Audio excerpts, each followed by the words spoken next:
एक बार एक कुत्ते को मांस की एक बड़ी हड्डी मिली। वह उसे लेकर अपने घर की ओर दौड़ा। रास्ते में एक नदी थी। जैसे ही कुत्ता नदी के पुल पर पहुंचा, उसने नीचे पानी में झांका। अपनी परछाई देखने के बाद कुत्ते को लगा कि पानी में कोई दूसरा कुत्ता हड्डी लेकर खड़ा है।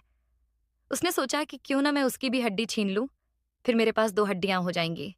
लालच में आकर उसने उस दूसरे कुत्ते को डराने के लिए जैसे ही भौंकने को मुंह खोला, उसके मुंह की असली हड्डी पानी में गिर गई। अब लालची कुत्ता पछताने लगा, पर अब कुछ नहीं हो सकता था। इसीलिए कहते हैं, लालच बुरी बला है।